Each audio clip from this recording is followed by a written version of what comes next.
Hey, how you doing? This is Adam Post, publisher of more than 1,000 comic books and marketing expert covering Hollywood panics as major studios lose billions in streaming, chasing after Netflix.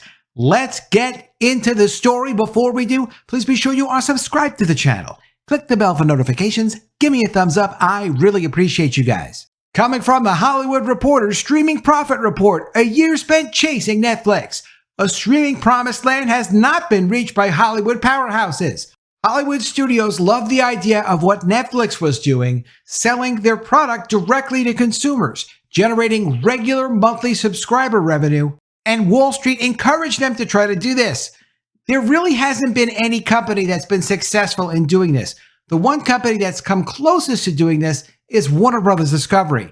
They're not losing as much as the other studios are losing. However, they also incorporate that business unit into their pay TV services, including HBO. So it's not really the same thing as what Paramount is suffering through, as what Disney Plus is suffering through, as what Universal's Peacock is suffering through. But it really is like a holy grail to these guys. If they could just get the streaming service to work the way Netflix is working, it would just be so great and so profitable. But it's not great. It's not profitable. They're really getting killed doing this. Disney has already lost over $11 billion doing this. Paramount is getting forced to basically sell itself doing this, or at least sell a big piece of itself because of doing this. And in the meantime, Netflix is making billions. Several years into Hollywood giant streaming pushes, they still find themselves confronted with that famous Jerry Maguire line from Wall Street. Show me the money. In the case of streaming, the money means profits. They get revenue, but they're not profitable. With Netflix having been crowned by some observers as the king of streaming, Hollywood CEOs have been focused on making their streaming businesses units profitable after an initial focus on subscriber growth. Wall Street was happy to see these guys adding subscribers, but they've lost so much money, at this point they're really just looking for profit. The full year of 2023 provided some positives for sector watches. One entertainment titan ended up eking out a small profit for its streaming unit, while two others narrowed their losses in their divisions with their core streaming businesses, with one of those promising to be profitable this year. But Hollywood's conglomerate streaming results still make for a sharp contrast with Netflix's continued growth in its annual bottom line. It's incredible how well Netflix is doing compared to these other guys, especially because they don't have access to the same content they used to have now that they have so many competitors. Usually when you have a lot of competitors in business, it affects your profit margins in a negative way. Netflix is actually doing better now that they don't have access to this content. Netflix's big competitors still remain in the stage of proving that they can make money in streaming and, importantly, get to sustainable profitability. That is particularly important for investors, as Hollywood has seen the bottom line of its cable TV network businesses, really the core of what they've been doing for decades. Once the key growth drivers and profit centers of entertainment conglomerates hit by cord cutting and the growth of streaming. Research firm Ampri Analytics recently forecast that streaming revenue would overtake pay TV subscription revenue in the US for the first time in the third quarter of 2024, helped by the addition of ad tiers by various streamers. Quote, streaming will continue to race ahead as traditional pay TV declines, with the value of pay TV in 2028 expected to fall to half of the value it saw in the peak of 2017, its report predicted. So cable TV revenue for studios is going to completely collapse over the next couple of years. But which companies can follow up revenue growth with streaming profits, and who will get them to scale? Scale is really everything. It's one thing to be able to produce TV shows, and it's great to have a good number of subscribers. But scale means a reasonable size for your business to operate in the business that you're in. For example, if you had an excellent restaurant with beautiful decor, and a lot of people loved going there, but you only had 3 tables, you wouldn't be big enough to be productive. It would never actually work as a serious business. And that's what these businesses have to look at. Do these Hollywood studios have enough scale? How could Paramount Plus ever actually work? Could Peacock ever actually work? Disney Plus is pretty big, and they also have Hulu. In addition to that, they have ESPN they can leverage. They have a lot of scale, Disney. It's pretty big. So even though they've made many missteps and blown billions of dollars, Disney does have the best possible chance of trying to make a viable business out of streaming. Maybe not as successful as Netflix, but still it's kind of big, and they have multiple distribution channels for their content. So that, like they've already done, they could take some of their streaming shows and put them on other platforms. And they can take movies and put them on their streaming service. So it's a little easier for Disney to acclimate and to make a viable streaming business, or at least it should be. But for Paramount and Peacock, it's a real serious question. It's no surprise that Hollywood CEOs have been looking to tout their streaming progress and successes. An analyst must keep in mind these divisions that contain Hollywood companies' streaming businesses are not directly comparable. After all, some of them don't include all streaming services of a company or include additional operations. Warner Bros. Discovery's direct-to-consumer or DTC unit, for example, consists of its streaming and premium paid TV services, meaning HBO is part of it. Meanwhile, the Walt Disney Company's direct-to-consumer division does not include ESPN+, and Comcast NBC Universal breaks out revenue and profit for its streaming unit Peacock, which is part of its broader media unit. Meanwhile, Netflix has long been a streaming-focused company that last year ended its DVD rental offering, but it has also started pushing into businesses beyond streaming, such as gaming and merchandise. And why shouldn't they? They have a big, successful platform. Netflix has the momentum. It's time for them to grow. So while a direct comparison of all these businesses is not an apples-to-apples affair, it is educative and allows to see longer-term trends beyond quarterly updates.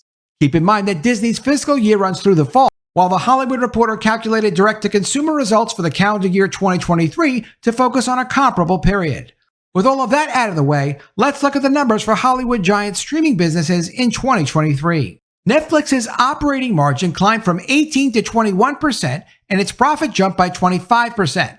That's a great operating margin. That's their profit margin. Warner's Max streaming service was actually successful, making $103 million, but they grouped that unit of Max and Discovery Plus with its linear TV offering of paid HBO services. Disney lost $1.7 billion, Paramount Global lost $1.7 billion, and NBC Universal lost $2.7 billion. Netflix brought in $33 billion, which was a 7% increase. Disney brought in over $20 billion, which was a 12% increase. Warner Bros. Discovery brought in over $10 billion, which was a 5% increase. Paramount Global brought in a 37% increase at $6.7 billion, but lost $1.7 billion operating. That really can't be sustainable for them. And NBC Universal brought in $3.4 billion, which was a 62% increase. Netflix managed to get up to 260 million subscribers, which was a 13% increase. Disney actually lost 5% of their subscribers, getting 199 million subscribers, and a lot of that was because of Hotstar, their operation in India, losing subscribers. Warner Bros. Discovery had a slight increase of 2% at 97 million subscribers. Paramount Global had 97 million subscribers with a 21% increase, but still that massive loss. Paramount is definitely going to have to do something about that massive loss. And Universal had a 55% increase with 31 million subscribers. Universal is losing money like Paramount Global is losing money, but they have a substantial business and they can afford to lose money for a while if they decide to keep going in this direction. Paramount can't do the same.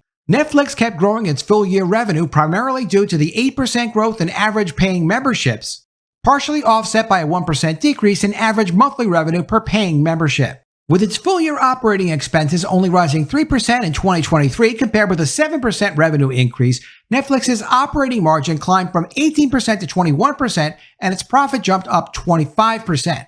That is a very good model for Netflix. They have all the momentum. Quote, if we continue to execute well and drive continuous improvement with a better slate, easier discovery, and more fandom. You talk about discovery, they're talking about being able to find the shows that you actually like when you're on the service. While establishing themselves in new areas like advertising and games, we believe we have a lot more room to grow. Any extra revenue they add with advertising, any extra revenue they add offering game services through Netflix's incredibly huge base is going to be very profitable for them because they're already established. If Disney had focused on producing the kind of things that people wanted to actually see instead of all of the woke content, they could have had the same kind of momentum behind them that Netflix has. Also, they should have concentrated better on costs. Those Marvel shows they made, those Star Wars shows they made, not only did people really not get excited about seeing those shows, they cost $25 million an episode to produce. Netflix doesn't spend anything near that on the shows they buy for Netflix. For example, The Sandman they spent $15 million an episode on, and they were considering canceling it even though it was one of their hit shows, because they're very careful on costs. Disney has not been careful on costs because Disney has allowed themselves to spend recklessly just trying to get subscribers, thinking that if they spend money on shows, that's going to be all that it would take to get subscribers and keep subscribers, but that's not worked out for them. NBC Universal says it's now past its peak losses in streaming. Its parent Comcast followed Netflix's latest financial update, reporting that it grew its subscribers to streamer Peacock by more than 50% to 31 million as of the end of 2023. 50% is a great number. It doesn't exactly say how much it costs for them to get those subscribers, so they may have spent a fortune to try to get those subscribers. We also don't know if they're going to stay on the service, but when the numbers are so small in terms of how many subscribers they actually have, a 50% increase is 15 million subscribers. That's great, but it's not really enough to make the service viable. They need like 100% increases. Here's what NBC Universal management has to say about their streaming progress. Quote, only 3 years in, we're achieving a level of scale with paying subs that's about 60% of the level of the streamers that have been out there for many years domestically. For example, Netflix.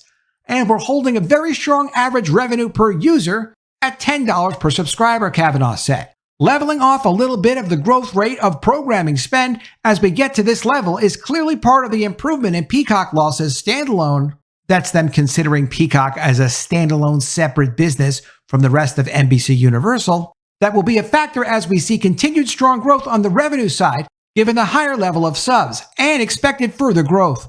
But he also emphasized that Comcast's strategy is to manage Peacock and our linear TV businesses as one. That is different from other players focusing on making streaming units as profitable as possible. But I'm less focused on what standalone Peacock losses are doing than I am on what's right for the long term for the totality of the media business, which is linear and streaming, Kavanaugh said. I think we've navigated a very good path for us. Well, they seem confident about what they're doing, and similar to Disney, they do have good distribution opportunities because they own Comcast Cable, they own NBC, they own multiple cable channels, they have their own studio. They are in a good position compared to Paramount. And from Disney, Disney CEO Bob Iger and his team are getting closer. For the final calendar of 2023, Disney reported its latest narrowed streaming loss, excluding ESPN+, which is part of the company's sports unit. The $138 million quarterly loss was a clear improved number over the year-ago loss of nearly $1 billion.